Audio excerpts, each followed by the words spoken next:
Welcome to the Michigan Travel Show, a kaleidoscope of stories about the people, places, and events that shape our great state. Okay, well, we're here at Forsyth Park. This is where part of the Forrest Gump movie was filmed. Part of it right here, along here. And up here is a famous statue. This is one of the most famous parks in Savannah.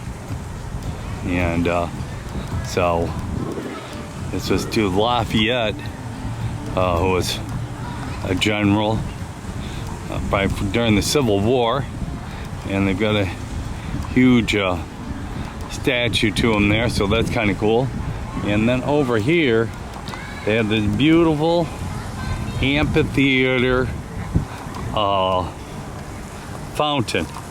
It's got a fountain in front of the amphitheater, which is kind of cool.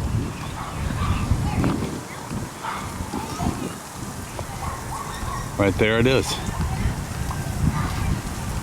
Right there, kids are playing in it in a hot 95-degree day. I'm sure that's quite a spectacle to have a concert there or something. And then this is a huge mall-type lawn. Other end, I see they're playing some soccer.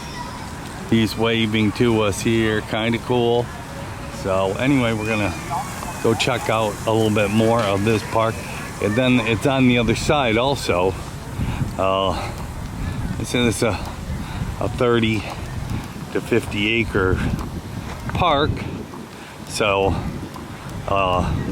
one of my fellow track officials told me to come on over here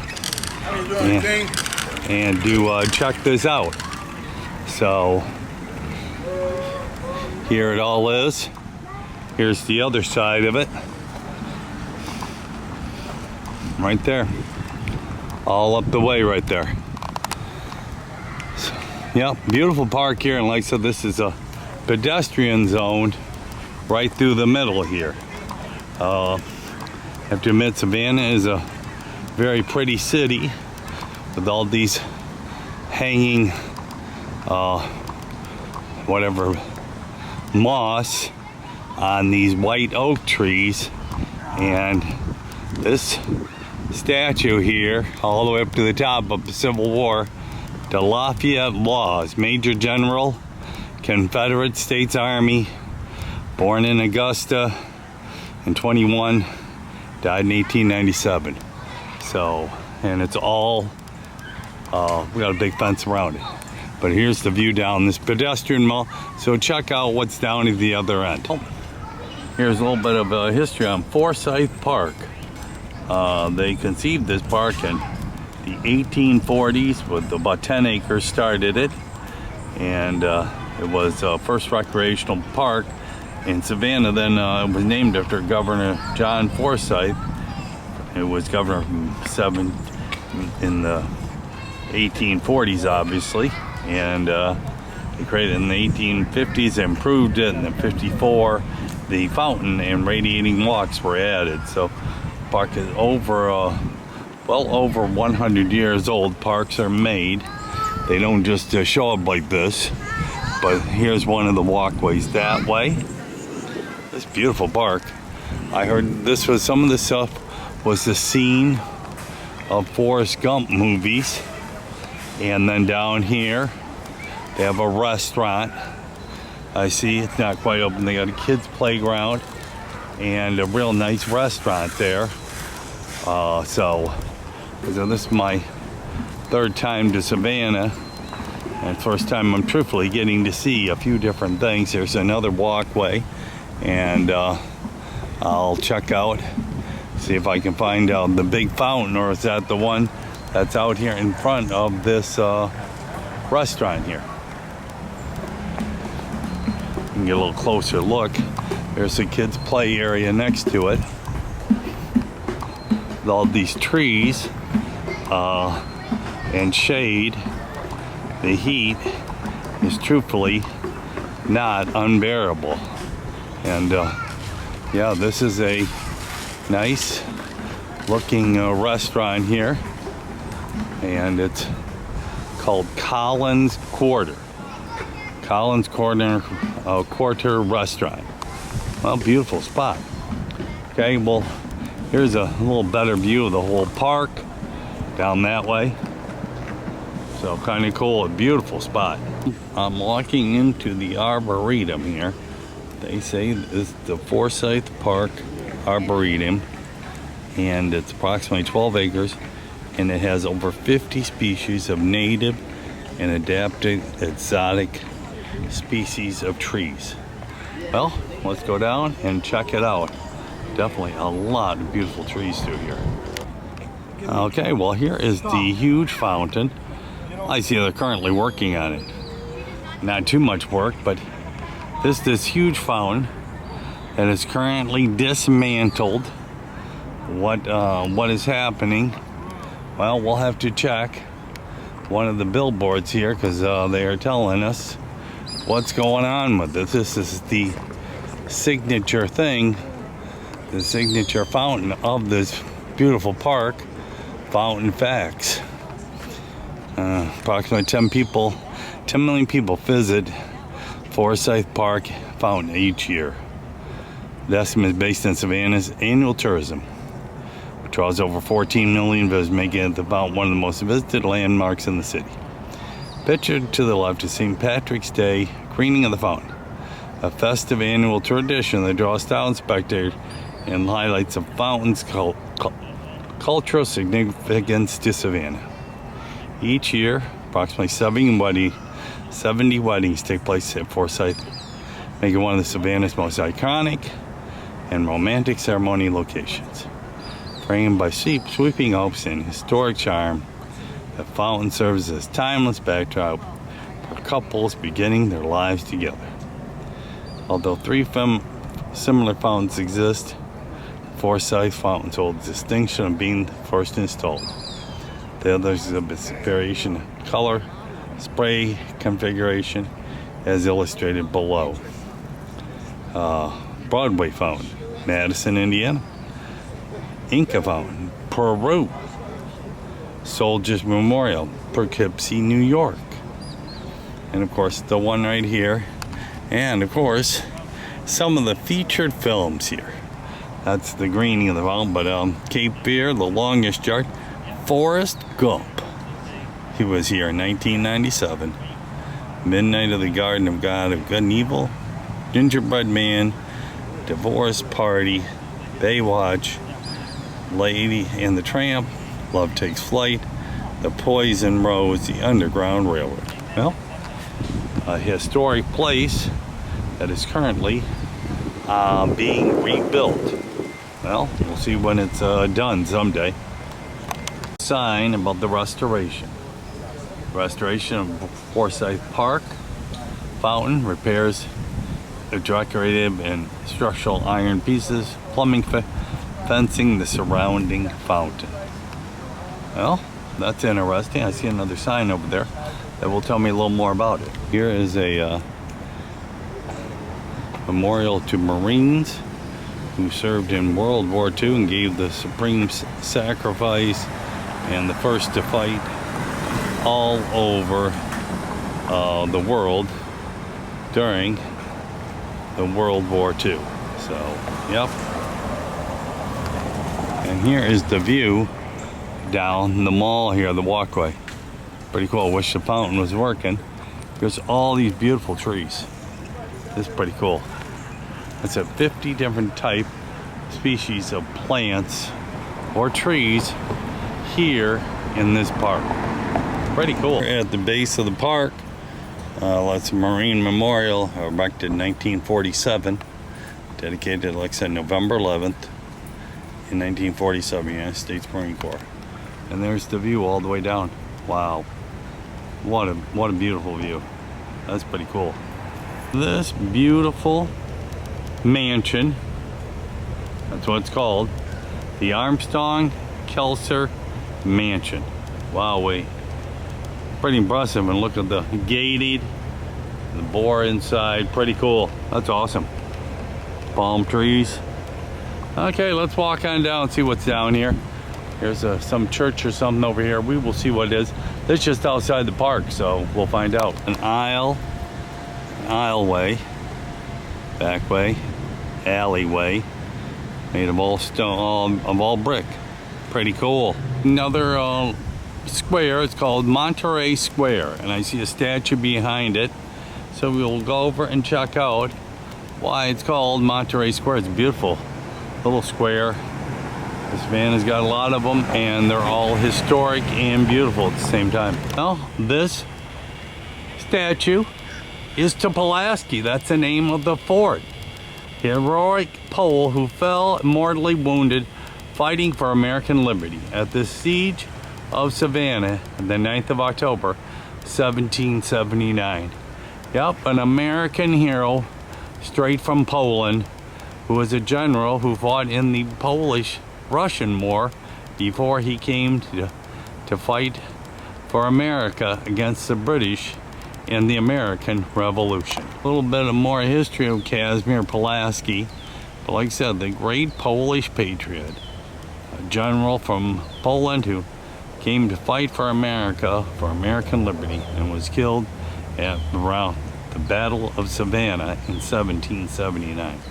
Well, an American hero straight from Poland. Awesome. When he was mortally wounded in his leg, fighting for America, Savannah, in 9th of October, 1779. Way up to the top. Well, an American hero straight from Poland. That's awesome. Well, the house right here to the left over here, they said, is where Jefferson Davis spent a few days in 1886 to celebrate the centennial of the St. Chatham Artillery. Big celebration, and like I said, he was right there at that house there, so pretty cool. I don't know what building that is, but that looks pretty spectacular. We'll go by the front of it here in just a minute. These moss-lined streets are pretty cool. And then they go from pavement to brick. Pretty cool. Same way on that side too. Yep. Charming city of Savannah. So this building is called the Scottish Rite Temple. I don't know what's all in it, but probably it looks like some small businesses in it. And then behind me is the Savannah College of Art and Design. This is an old building they've redone, and was found. This Savannah College of Art and Design was founded in '78 with the mission of preparing talented students for creative professions. Good. And so this building was built in 1892, and of course now it's been called Potter Hall. Two founders of Mary and Paul Potter, the founders of SCAD. SCAD is an international university with location in Atlanta, La Costa, France, and Savannah. And the Savannah Volunteer Guards, organized in 18, was an infantry. The corps fought in the War of 1812, Indian Wars, and his battalion in 18 serving with the distinction defense of Savannah and Charleston. In the spring of 1864, joined Lee's army at Petersburg, and April 3rd, 1865, serving in the rear guard of the retreat, approximately having been reduced to 85 men. 23 were killed, 35 wounded, and remainder captured. Reorganized in 1872, served as an infantry battalion, Spanish American War, Battalion 61 CAC in World War I, as 118th FA Battalion in World War II, where they were awarded 5 battle stars. Reorganized in and now is an active unit in the Georgia National Guard. The Army erected in 1892. So, turn an old building into a university. Pretty cool. There's a little bit of work of SCAD right here. That's kind of cool. Yeah. And then over here, and here's a couple of the cannons out in front of the building. showing that it was a former guard house, military house, and now a college art museum. Pretty cool. They got some cool stuff right there. Some art to buy right there. Unique building with a unique idea. Gotta think outside of the box. Way to go. Called Madison Square, and we'll see why it is. Scottish Freeman started this right here, so yeah, that's kind of cool. I love these historical markers. Lots of history here in Savannah, with all its southern charm. I see the March to the Sea. This is probably about General Sherman going from Atlanta to here. In December of '64, during the U.S. forces under General William Sherman captured Savannah, completing the March to the Sea, a military campaign designed to destroy the Confederacy ability to wage war and break the wall of its people to resist. After destroying Atlanta's industrial and business, but now residential sermons, 62,500 men left that city in mid-November and marched over 250 miles, reaching Savannah by mid-December. Contrary to popular myth, Sherman's troops primarily destroyed only properties for waging war: food, railroads, train depots, factories, cotton gins, and warehouse. Abandoning their supply base, they lived off of destroying food they could not consume. They also liberated thousands of enslaved African Americans. Sherman's hard hand of war demoralized the Confederates, hastening the end of slavery and the reunification of the nation. Sherman's March to the Sea. Here is an Irish American who fought in the Battle of Savannah, and like I said, he was mortally wounded also. And once again, October 19th, 1779, the Battle of Savannah, America against British forces. Yep, pretty cool horse carriage there. Waiting for some, they got a couple of riders on it, kind of cool. So there's a little bit of everything. Sergeant Jasper, that's who this is. This was Sergeant William Jasper, Irish American, fighting for America in the Revolution. Lots of cool historical spots here in Savannah. Okay, well, Madison Square. This was laid out in 1830 and is named for the 4th President of the United States. Around the square stand notable examples of Greek Revival, Gothic, and Romanesque architecture, characteristic of 19th century Savannah. St. John, a variety of special places and hotels. This is kind of the center of the city. And then there's a old Terrell weed house, beautiful buildings. And then we see the carriage here. They're getting ready to go for a little ride. So as you go down each few blocks, there's another little square that people do go around. So maybe I'll walk down to one more and then back to the park. Well, I don't know the name of this beautiful church here, but across the street I do see a placard, and we'll check it out. But they are working to do some renovation work on it, which I'm sure it's well over 100 years old and needs a little bit of work. Okay, let's go check it out. And the Ghost and Gravestones tour, the Fright Scene tour. So they give little tours around the city with one of those. Some flowers here, kind of cool. So this is the Cathedral of St. John the Baptist. The late 18th century, fleeing revolution in France. The church became a cathedral in 1850, and the fire destroyed it. It was done in then fire destroyed in 1898. So it was quickly rebuilt and reopened again in 1900. A major restoration took place in 2000. Today it is a place of worship and a seat of the diocese. Includes 90 countries in southern Georgia. Beautiful building, to say the least, yes. This is Lafayette Square with a small fountain in it. And so that's kind of cool, like I said. So we'll get a quick picture of this and head back to the car and then head back downtown. Hey, well, the Lafayette Square is so named in grateful recognition and to the aid given to the colonists by the Gilbert Monte Marquis de Lafayette, the friend of Washington. Yep, Lafayette. The French helped America win its independence. They didn't like the Brits either, so, you know, it goes both ways. Okay, let's walk up to the next square up. Kind of cool. This is called Taylor Square, without a fountain, but just a little bit of parkland around it. Kind of cool.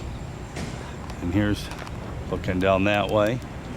And we'll head over this way. There goes out the Georgia Queen for a little paddle boat ride. And here is a road right up the way here. All cobblestones. Pretty cool. The ghost and gravestones here. And I'm going to go across the street. And there's a couple buildings I wanted to check out. Walking on the main street just above the river walk there. And all these tree-lined oaks with the moss. That's pretty cool. And then we're out here in front of the old Harbor Inn. Like I said, Savannah's a pretty city with a lot going on. Even I'm kind of impressed. They've done a lot to make this a highly touristic city here in southeast Georgia. Okay, another statue here to the Chatham Artillery, a major defense group here in the city that still helps out with the Georgia National Army. A cool statue, a Vietnam Veterans Memorial. Right there, it's the country of Vietnam with the boots, a hat, and a rifle up on a rock, surrounded by water. That is pretty cool. That is really, really cool. Yeah, a cool thing in this city. I'm impressed. And a cobblestone driveway going down to the riverfront, and a little bridge going over it. Kind of cool. Yes, kind of unique. A little higher view of the convention center across the way, and a huge hotel. And I'm walking this little walkway right along these little townhouses here. Kind of cool.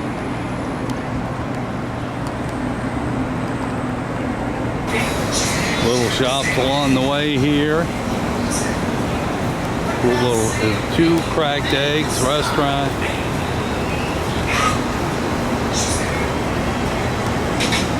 Sightseeing tours here. I guess I should probably take one.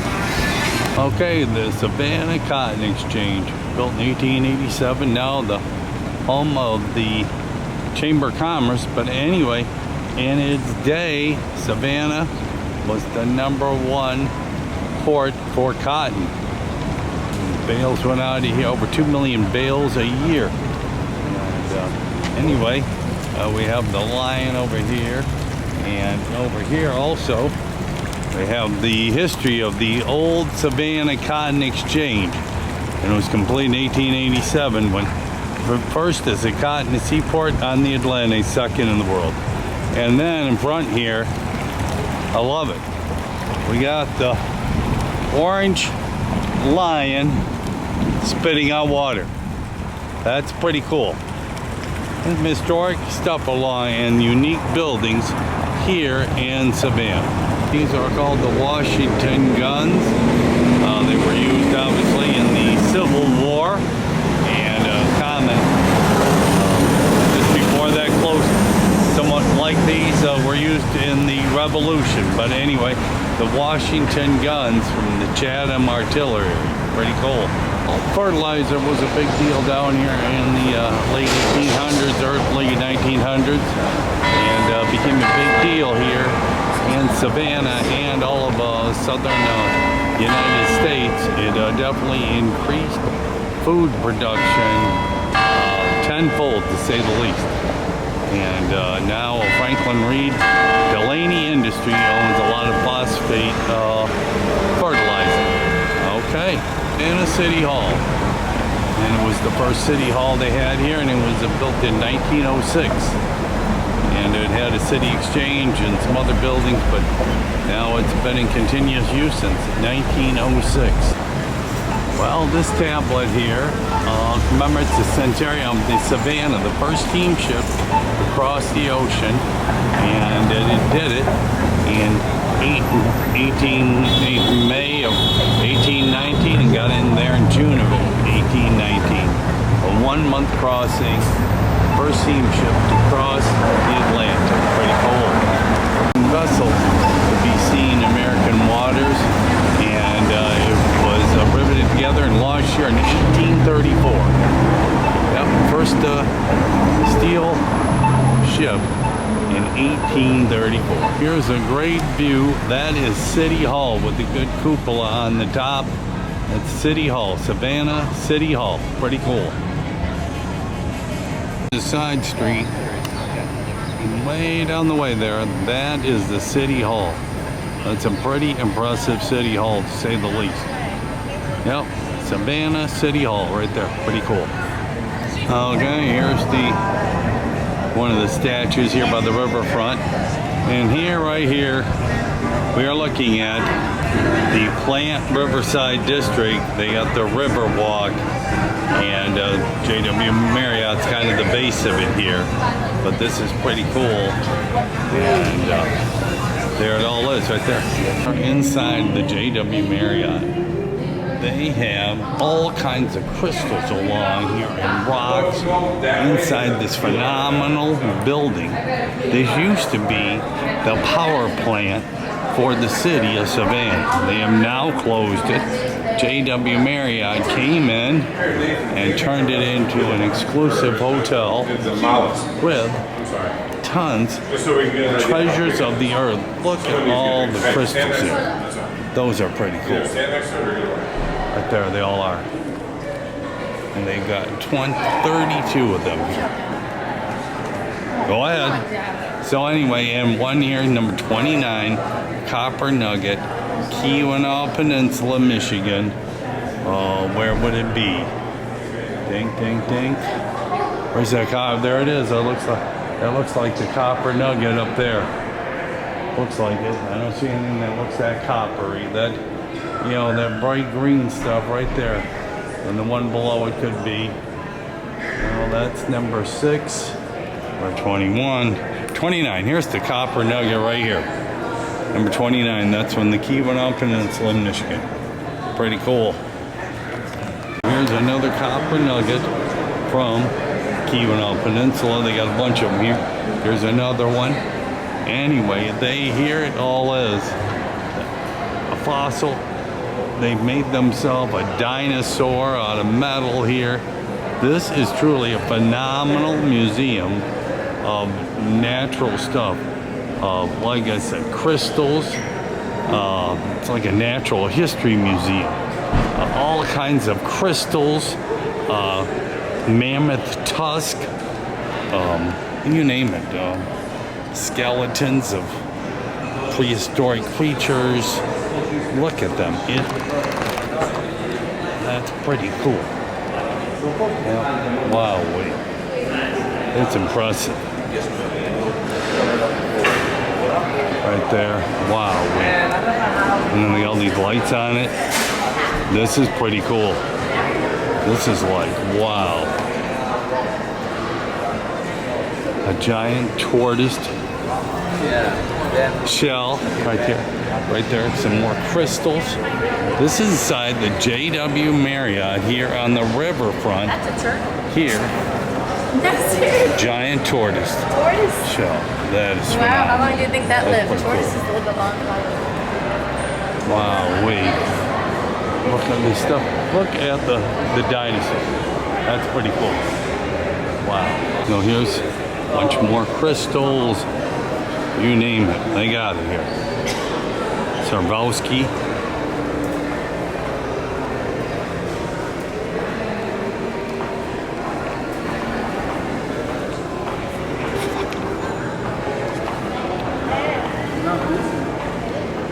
Some more amethyst.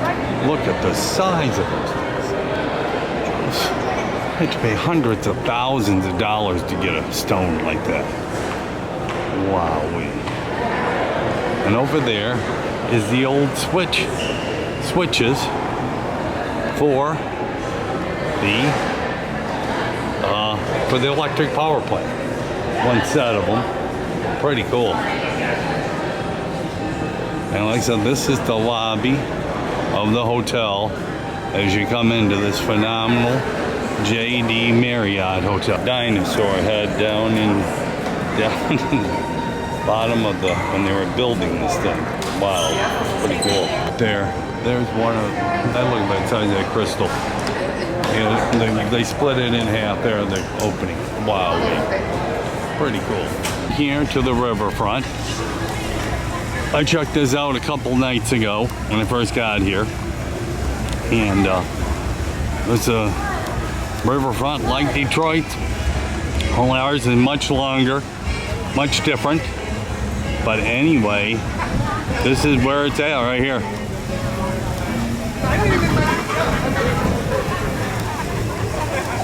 There's a high-speed pontoon boat.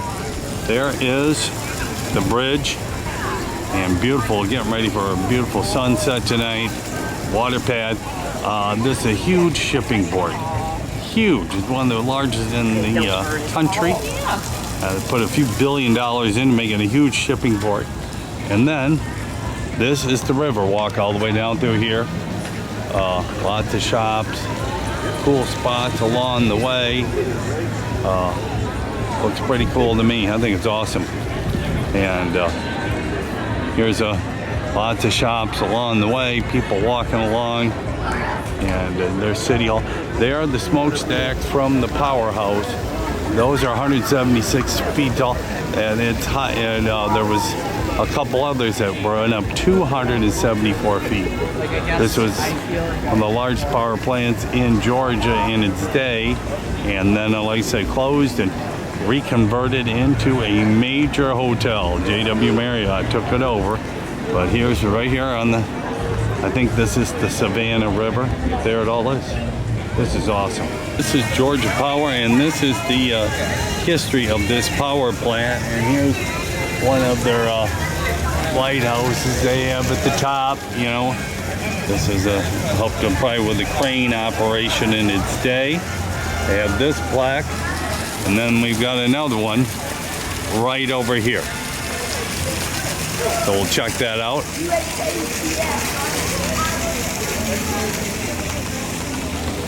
Talking all about the Savannah plant, Riverside.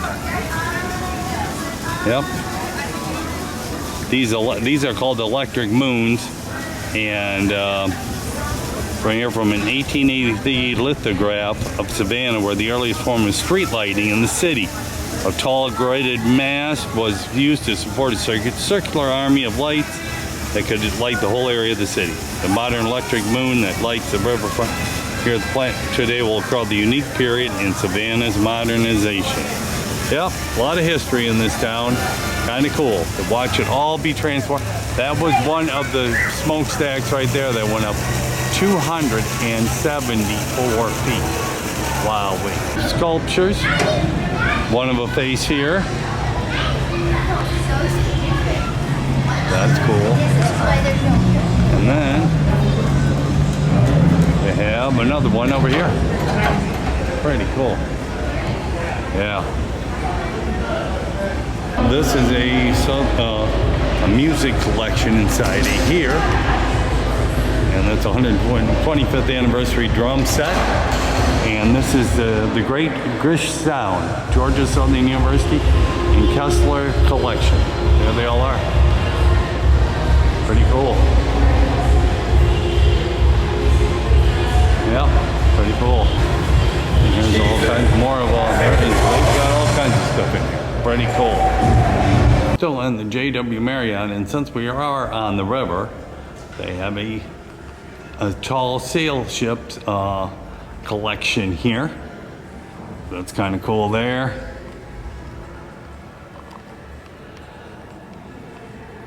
Bunch of more tall ships.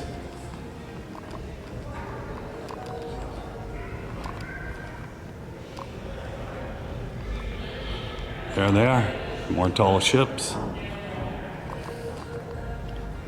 Pretty cool. Yeah, great collection. Here's one of these splash pads at night changing colors. That's pretty cool. All the neon along here. Let's look at the river now. It's getting a little bit dark. Lots of people still along here. Beautiful sight along here, to say the least.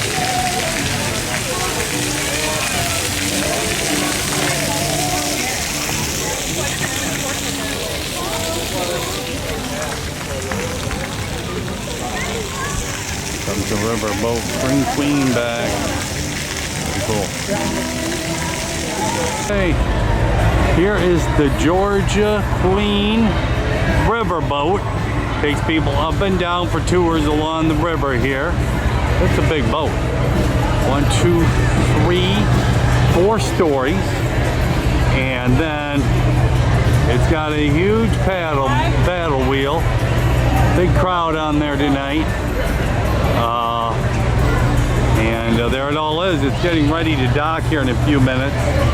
But it's the Savannah River, the Georgia Queen. Savannah Riverboat. There it all is. Yeah. So that's kind of cool.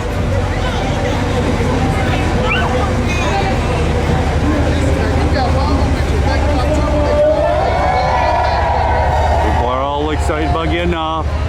And here is the paddle wheel on the back. There's the paddle wheel. That thing's huge.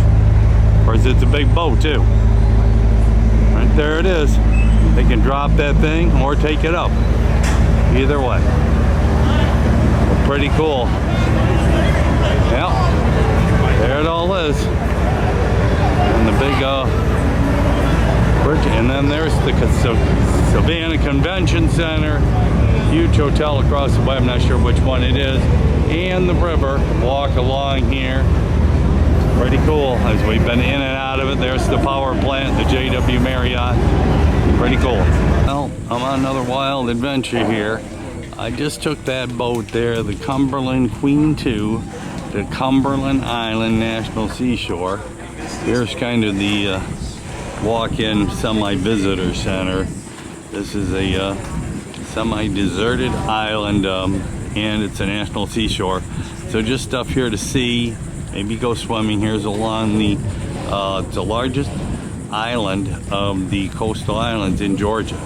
And like I said, historical place for the Indians and settlers who came through here. A few buildings. So we'll go check it out. Oh, an island preserve. Thousands of years things have been happening here. And to protect it, and like I said, with no buildings out here, it's pretty unique. And here it is. Welcome to Cumberland Island National Seashore. And so just do some hiking out here, and probably go all the way to the beach. We'll see how it all works out. We got a circular route. So little roads here. The south end loop. I'll take a picture of that. It's probably in Maya, but there it is. Part of the islands out here off of the coast of Georgia. And there it is right there. People are walking that way, so I think I'll start heading that way myself. A sailing ship, but being motorized to say the least. So that's kind of cool. It looks like it might be getting ready to dock here. It's coming mighty close, so that's kind of cool. The British were here for a short period of time during the War of 1812, so that was interesting. They were everywhere during the war. Over there, it's the mainland, right, and we're at the Dungeness Dock and Dock House. And over here, got one of these old houses. So we'll see what it says here. It says restrooms, so they do have those. But we're at the southern point of the island here, and I'm going to go to the Dungeness ruins is where I'm headed to. Okay, well, if I have time, I'll hop in the water, but if I don't, that's okay too. Okay, well, I guess time to get rolling. I see they got some horses here. Kind of cool. We got some horses out here. That is pretty cool. Got 3 of them. They're wild horses. They're just wandering around. Look a little thin, but when you live off the land, you get a little thin. Got some people over here. Got a white one, a black one, and a brown one. Pretty cool. There they are. Wow, wait, pretty. Kind of cool. We're gonna hike out this trail right out here to the Dungeness ruins. Like I said, there's ruins out here, so it'd be kind of cool. Well, we're coming into the Dungeness. Looks like a mansion was here years ago, 50 to 100 years, probably close to 100 years ago, and Park Service took it over. But anyway, it was quite the place from here, as you can tell. And here's the little road I walked up. It's kind of cool with the moss hanging down from every tree. Oh, that's the southern states along the coast. Always moist. Okay. In its day, it had to be something. That thing is huge. A couple of gated spots here to come in. And I see lots more wild horses hanging out. But there it is. Pretty cool. Today it had to be something. Yeah, well, we got a little plaque over here telling us all about it. It looked like in its day right there. Boy, it was something. It was, like I said, Lucy Coleman married Thomas Carnegie. And like I said, they purchased most of the land in 1881 and built this phenomenal mansion. And so yeah. Wow, there it all is. It was something in its day. There it all is. And there's another guest house there. Some horses. Let's see what's over to the way here. Right there. Yeah. There it is. Some wild horses. Looks like 4 big ones and a baby over there. Well, let's go see what's at the quarter house over here and maybe walk around the back side of the mansion. View of the horses there. They look kind of scrawny. Huh? You gotta feed for food, and it's hot out here. Got the baby there. It's called the Tabby House. Pretty cool. Well, this is the Tabby House. This is interesting. General Nathaniel Greene of who was a revolutionary general for the USA. His wife, Catherine, had this house built in the 1800s. It survived the Civil War, may have been a gardener's house until shortly after the Union, and then the Carnegie family bought this land. And it's still in one piece. It's beautiful. And it was all made with a mixture of oyster shell, lime, sand, and water. The house is a product of this island. That's pretty cool, and it looks phenomenal. Yep. Natural materials can last forever. And then this here, the pergola, that says 1898. So it looks like something you'd grow some grapes or something on. And then this wide open pasture here. Pretty cool, the pergola. Yeah, there's the side of the house there. That's cool, yeah. So there's other visitors here. The boat was filled up, but it's Saturday, so you gotta expect this is a Tabby House. This is a beautiful, nice home. I love it. Okay, let's go to the front of the mansion. Well, that's It was from Nathaniel Greene to Thomas Carnegie's. Both of their wives took care of everything. Catherine was married to Nathaniel Greene, and Queen, it was Lucy Carnegie who took over and built this into a 50-room mansion in its day. That's pretty impressive. And Nathaniel Greene started it. The war hero over at his statue is over there at Greensboro, North Carolina. This place is pretty cool. The fountain there. We got a lookout spot. So we'll do a little hike around here and check out the lookout spot. Okay, the back side of it. Put a new battery and I'm ready to rock and roll. Okay. Another, elaborate building is a game room, kinda. A little bit of everything. Heated pool, the whole shot, right? There's all the foundations. And there's a place that kept it warm. Probably the furnace kept everything warm. Pretty cool. Wow. It's impressive. There they are. All the wild horses fighting a little bit. Yep. Just doing their thing. Cool. This was the ice powerhouse. They had a complete estate here. It had a little bit of everything here. It was their own compound here between, like I said, the Carnegies, and before the Greens. So unbelievable what they built out here. And here was the carriage house. It's just, for a small island like this, that's a carriage house. Wow. Okay, these are all the different things that are inside a tree or on a limb. The green fly orchid, the southern needleleaf, Spanish moss, resurrection fern, bale moss. Yep, that's what's on all of these trees. All that Spanish moss. And here's another house here. Unbelievable. The complex they had here in their day here. A couple of them are now private residences, but that's okay. Beautiful buildings. Yep. Today, these oak trees were used to build ships, and then all over the world, and then these are second growth trees with the Spanish moss on them. Pretty cool. Yep. There it is. Cool. Well, it took a team to keep this place going. Over 100 workers were on this island in the late 1880s, maintaining this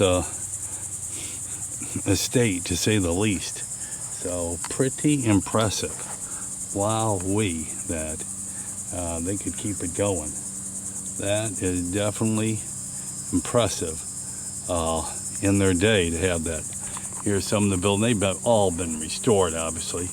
They're 130 years old. And this path here goes somewhere. We will see here in a minute. Couple of horses. They're all over the island. A horse, of course. Unless and Mr. And there's the dune crossing, which I probably will not be doing. But anyway, I'm going to walk up this road a little bit, see what's up here. Well, going to head through the Salt Marsh Sanctuary. So we're going to check it out. Well, I'm getting ready to go across the saltwater marsh boardwalk. So here it is. As we're looking around here. It's a hot, sunny day. And here's the marsh out here. This is the mix of salt and fresh water. Goes for miles at these coastal islands. And there it is up the way. So I'm going to walk along here and check it all out. Here's the dunes out here. Not quite like Michigan dunes. They got a lot of growth, but here they are. Pretty cool. And then there's the path across here. Okay, I'm going to head it back. 360 on this marsh here. There it all is. There's a boat going out right there. And then right up against the shoreline here. And there it is going back. Here's a final resting place of fair amount of the Green family, Nathaniel Green's wife and 5 children, and some other close friends. Henry Lee, who was the Robert E. Lee fathers, died here while visiting Dunnigus. So a lot of different things over the years. And right here, these are the resting spots of the cemetery. Kind of interesting. The Miller Green Cemetery is what it is, and a view of the marsh. Pretty resting site. Cool. Well, we're walking through the maritime forest, all these overhanging trees with the Spanish moss. Kind of cool. That's what we just came from. Beautiful spot here. This is cool. I love it. Well, still on this moss covered two-track, a little dirt road. Some people walking that way, and I'm going this way. Okay. Well, we're heading up to the boardwalk here to go out to the beach. But right here is the trails, the trees, all the other fun stuff. And there we all are. Cool. We're finally out here by the beach area. All these dunes. Pretty cool. We've got a boardwalk takes us out. And this is a little map of where we're at. Jekyll Island. And there's Jekyll Island in the north of us, Cumberland, Amelia. And Cumberland is the largest Georgia's 18 barrier islands. Bearing the brunt of the wind and waves, these short, wide plots of earth protect the mainland from onslaught of ocean weather. Georgia experiences highest tidal range, south tidal, and Georgia's coast experiences a highest tidal flux. It also receives lower wave energies because 70 miles from the edge of the continental shelf. Waves from the open ocean lose energy. They flow over this massive drop. By the time they reach Cumberland Island, and its nestled wave energy has lessened.